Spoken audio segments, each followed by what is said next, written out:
Hello, and welcome back to our podcast from A to Franchisee. I am not Michelle Rowan, your host, but I am your host for today. I'm Allison Dudas. I'm the B2C Senior Marketing Manager here at Franchise Business Review. I've gotten to come on the podcast before, and today I am trying to invoke Michelle Rowan's very tall energy um, and host today. And it's because we are doing a very special announcement of our Franchisee Excellence Awards. And to announce those with me today is our VP of Marketing, Mariah Morgan. So thank you so much for being here, Mariah. Oh, hello. Also not Michelle. Maybe the two of us together can make this Michelle-like. Right. Maybe the two of us together can really invoke her We'll channel the tall energy. tall boss lady energy. So, Mariah, can you give us a little bit of a rundown on what these awards are? I would love to. Allison gets to talk very regularly to franchisors, but also almost even better to the franchisees.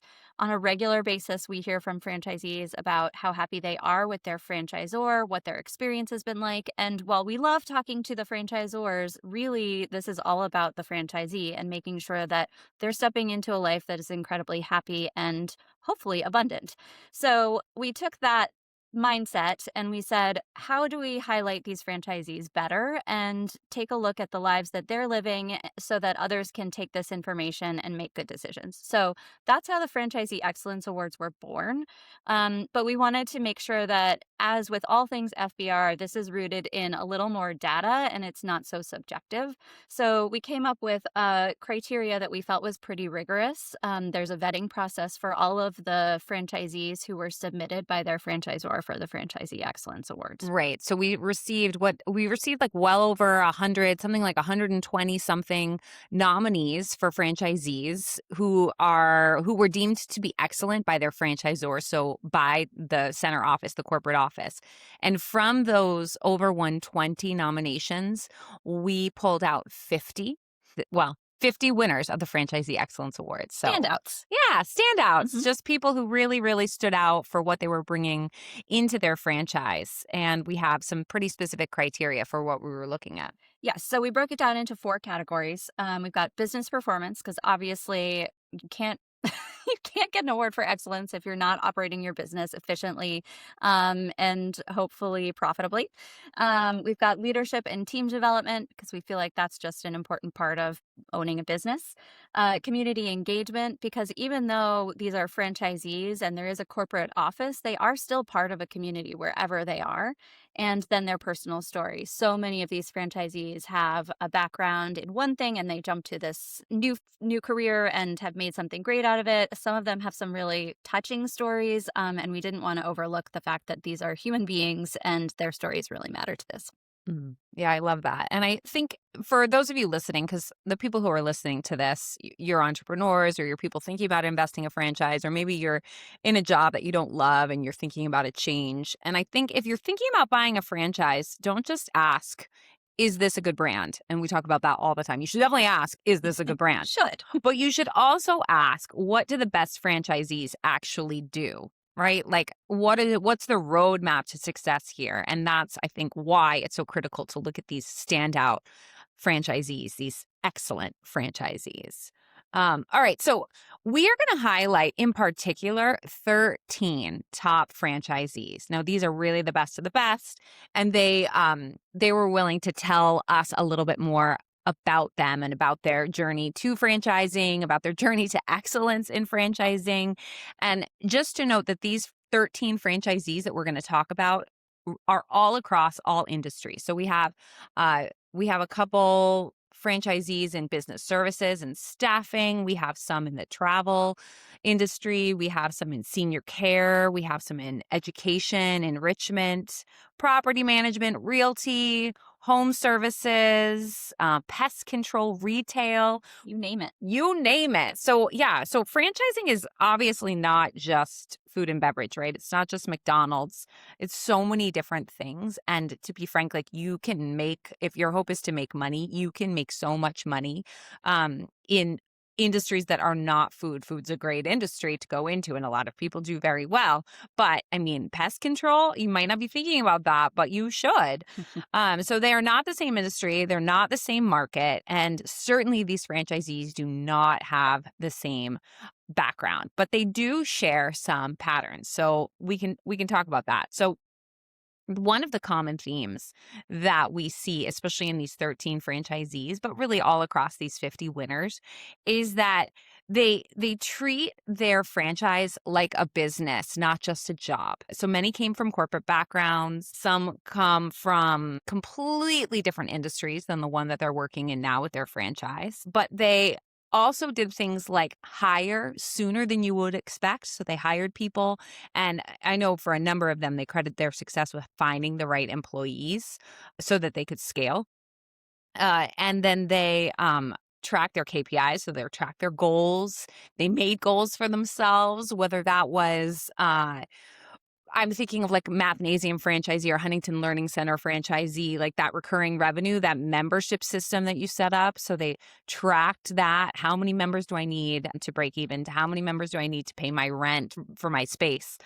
They track that stuff. So thinking of thinking kind of like a CEO. So when you buy a franchise, you are a business owner, you own that business, and you got to think like a CEO. I think that's an important one. As a former business owner, I came into the franchise industry with this misconception.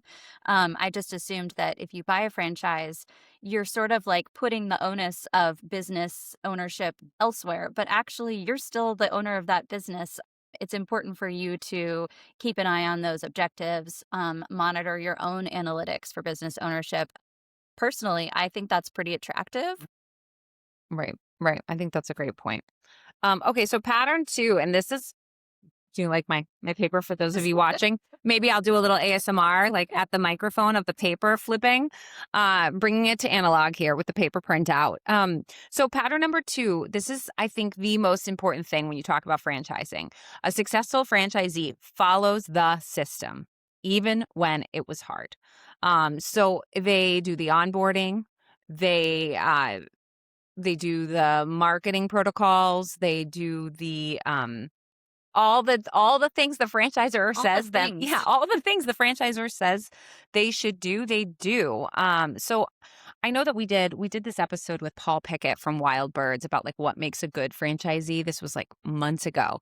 And we also asked Paul, well, what makes a bad franchisee? And I think a lot of people make bad franchisees. And if you really just want to go it alone and you want to do things your own way, I mean, that's incredibly admirable, but you probably shouldn't buy a franchise, because the reason franchises are successful is because you follow the system. Yeah, you're not meant to go off-roading, but Right. there's a good reason for that. That is the system works. It has been proven to work, and that's I it is successful. Right.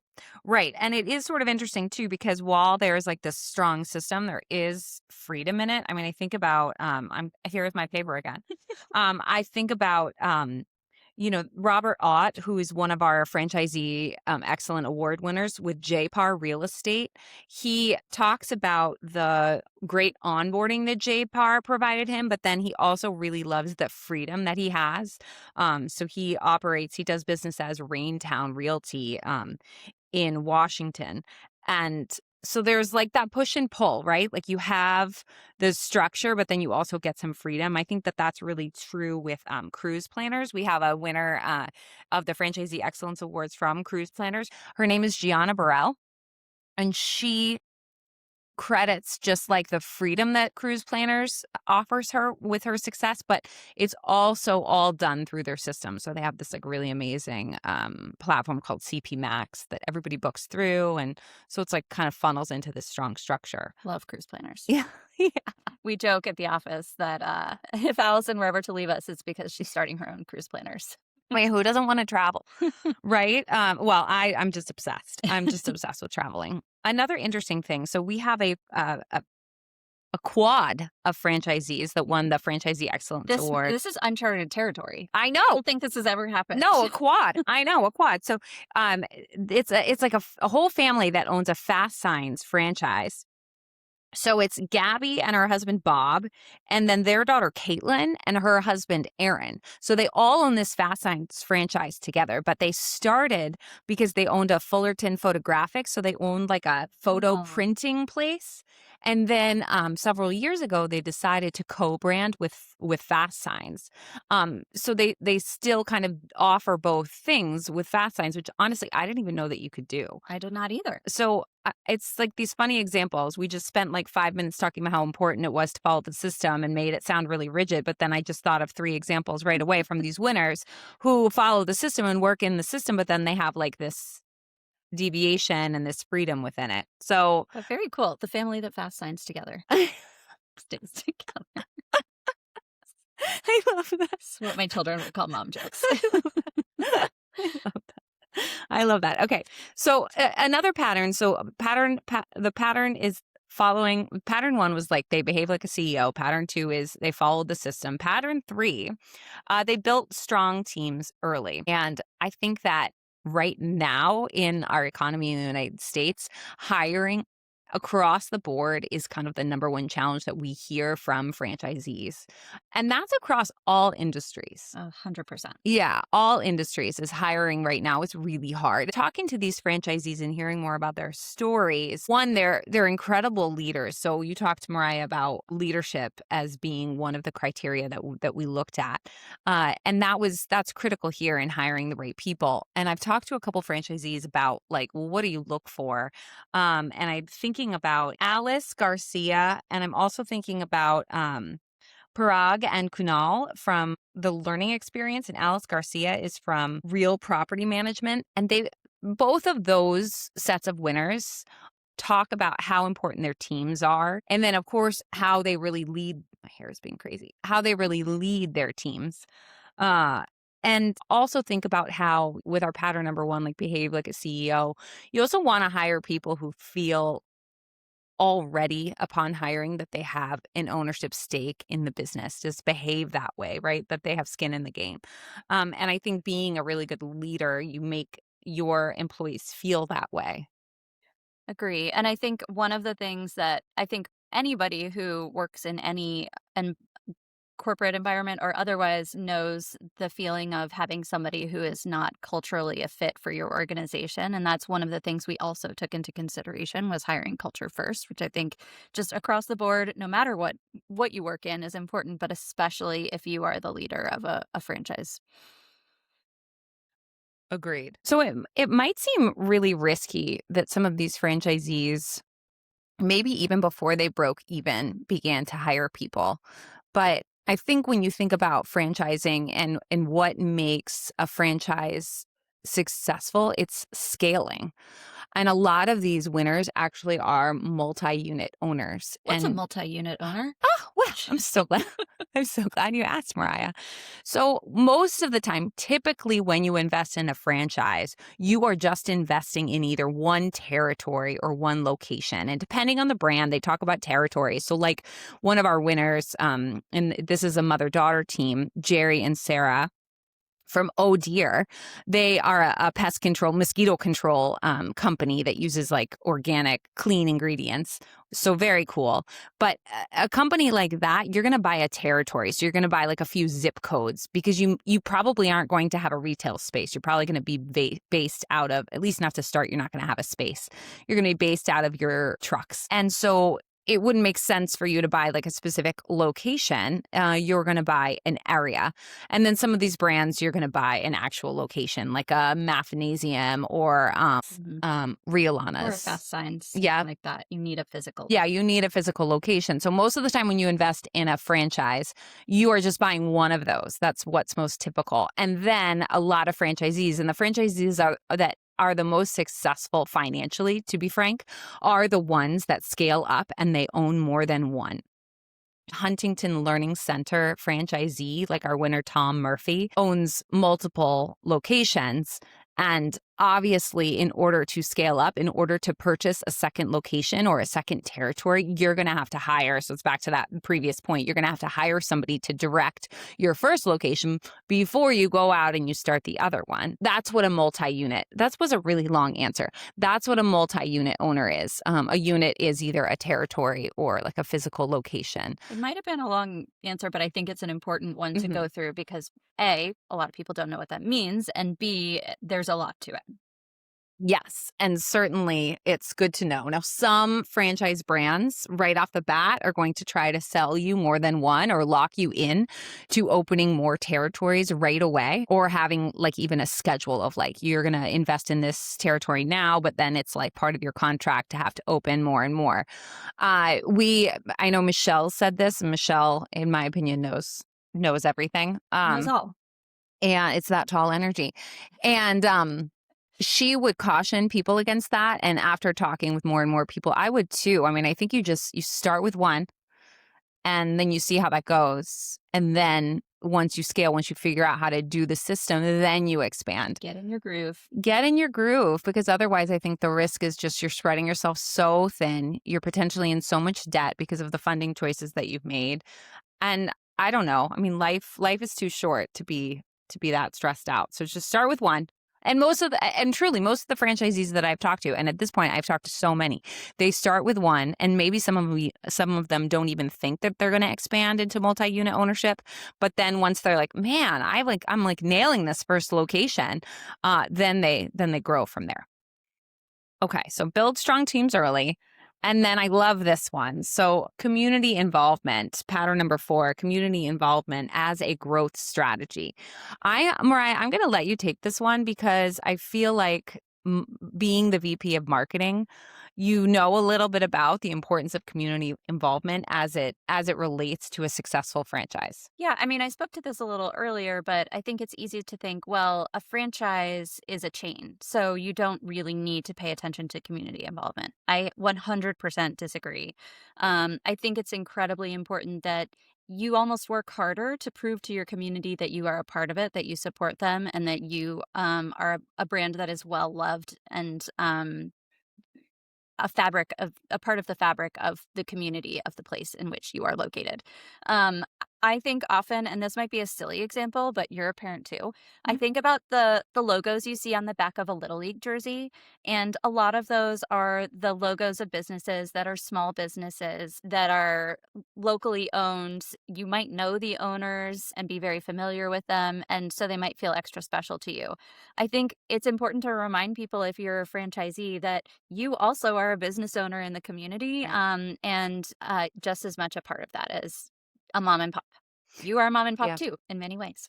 Yeah, I think that's such a good point. I can think of, especially on this list that we've got of these 13 franchisees, there's 2 from the staffing world. So we've got Chad Drainer from Express Employment Professionals. And then we also have Beth Delaney from Spherian Staffing. One of the reasons why they were nominated is because of their involvement in their community. I got to speak with Chad in an upcoming webinar that we'll release. So just a 20-minute recorded conversation where he talks about the importance of being involved in his community. So here you are, and one of his locations is in West Virginia, and he is in a particularly rural area. So here he is connected to this community. You are very tangibly making a difference in your community, and you're going to become a trusted resource. You're going to become somebody that people reach out to for help. And I think that goes along too with senior care. I mean, it goes along with all franchises, but senior care as well. And we do have 2 Franchisee Excellence Award winners from the senior care industry, 2 very different models, but really worth talking about. We've got Cami and Scott from Right at Home. Right at Home is a senior care franchise that you don't need healthcare experience to invest in. You really are going to need to be good at working with people and managing people, because you're going to manage the caregivers that are actually going out to people's homes and helping people while they're trying to stay in their homes and age. So I think about Cami and Scott and, their incredible ability ready to be a part of their community. And then I'm also thinking about Cynthia Perthuis, excuse me if I'm saying that wrong, from Senior Care Authority. Now, Senior Care Authority is another senior care franchise that's incredible, but operates a little bit differently than Right at Home. So you act more as a consultant to, most of the time, it's to families. It's not necessarily to the, maybe it's the parent or the grandparent that's aging, but you act as a consultant to help them figure out assisted care, living situation, rehab situation. So you have to be so connected. You have to make connections at local assisted care spots. You have to really make sure that you are seen as trustworthy. It's a brand awareness thing, Yeah. especially on a local level. It's important for people to know your name, know your business name, and make sure you're the top of mind answer when it comes to deciding who it is that you source for that particular service. Yeah. Yeah, exactly. I mean, I think about it, in our modern world, it's like the online influencer, right? But a lot of these franchisees are really these micro influencers in their community. Mhm. All right, so let's go to really the last pattern, and that is a word that we hear sometimes: resilience. Resilience in year one. All of these franchisees, when they talk about their first year, they talk a little bit about being shell shocked, right? Maybe they were incredibly busy at first. Maybe they were overwhelmed with the training offered by the franchisor. Maybe even just it could go both ways. They were overwhelmed by, oh my gosh, business is a little bit slow, to, oh my goodness, business is booming right off the bat and I don't have the structure. Ideally, but just not always the case. Right, exactly. So every one of these winners had some tough times, and you'll get the opportunity. We're going to publish these stories. We offer these franchisees Q&As, so they get to answer these questions for themselves in their own words, and we publish them on franchisebusinessreview.com. So you can read a little bit about those. But I mean, all of them dealt with market competition. All of them dealt with, slow ramp up, whether it's like trying to build out your Mathnasium Learning Center, or if you are buying an existing franchise, actually like Sarah Namani from Mathnasium did, and then like completely turned it around. You're going to deal with a little bit of that ramp up time and a little bit of that transition period. But they didn't panic, right? They kept going, and they communicated with their franchisor when things were getting a little bit tricky. Uh, So I think it's really an important thread to note that if you are an excellent franchisee, it doesn't mean that things were always successful or always easy. Um, And I think any business owner will say that. yeah. Like, that's always what you strive for, but it's nearly impossible. You can't control what life throws at you. You can't control what the world throws at you. Mhm. But the nice thing here is we consistently see these performers just continuing to work hard at it, accept the support from their franchisor, Mm. and go for it and achieve their dreams. Yeah, agreed. So just to kind of wrap up here, the insights from these incredible winners, I think some were first time entrepreneurs. Some made huge career changes to get to where they were and owning a franchise. Some of these winners are multi-unit. Some are single location operators, but none were passive investors. There's a myth often found in the world of franchising, and sometimes perpetrated by people who should know better, that franchising can be an absentee ownership thing right off the bat. This is not true. Ideally, possibly a few years in, you can really step back. And I've talked to many a franchisee who have done that. But that's not the case right off the bat. It really isn't. You got to get your hands dirty. You got to be in it. Uh, even the quad, the Fast Signs quad The winners, family that fast signs together. they're all in it, and they all bring different things to the table, and I'm going to get to talk to them in a webinar coming up. So stay tuned for that. We're only having the mother and daughter on, though. I was like, we can't have the whole quad. How are we going to do a recording with that many people? I mean, holy moly. I think these amazing franchisees deserve to be studied because they are willing to offer some really sound advice for anybody who's considering buying a franchise. So I hope that you'll take the time to read about them. And I hope that, they feel, I'm hoping they're listening now and feel some love from Franchise Business Review. Congrats. You've earned it. Seriously, congratulations. Also worth noting, while we're highlighting these folks here, there's so much more to their stories. So please visit the FBR website to check them out because there's a lot worth highlighting and we just can't cram it all in here. So no, we just can't. So I want to finish today with some questions to ask yourself. If you're a journaler, which I am so not a journaler, but like maybe if you're listening to this in your car, you can think about these questions. So you should ask yourself, if you're thinking about investing in a franchise, like, are you coachable? Are you willing to be coachable? Can you follow a playbook? Are you comfortable leading people? Will you engage in your community? Are you financially disciplined? Are you prepared for a ramp-up period? And again, don't just ask if a franchise brand is good. You should be asking that, and you should use our site to find out. But also ask, are you ready to be a franchisee? When you read about these incredible franchisees, do they have skills? Do they have elements about themselves that you also have? It's a bit of a soul-searching exercise. Yeah. I'll include it in my journaling tonight. You do that. Well, thank you everybody so much for taking the time, and hopefully you will read about these Franchisee Excellence Award winners. And really the difference between a franchise owner and an award-winning franchisee isn't luck. It's about execution, and it's about committing and working hard and grinding, at least for a year or two, sometimes 3, sometimes 4, sometimes 5. So do your due diligence. Do your journaling. Do your journaling. You do your journaling. Do your soul searching. I won't be doing my journaling. And talk to franchisees. We're like a broken record on this podcast about this. Talk to existing franchisees across the brands that you're interested in. Ask them what they love. Ask them what they don't love. They will tell you the things that an FTD simply cannot. Yes, so true. So true. And be honest about your personal strengths and weaknesses.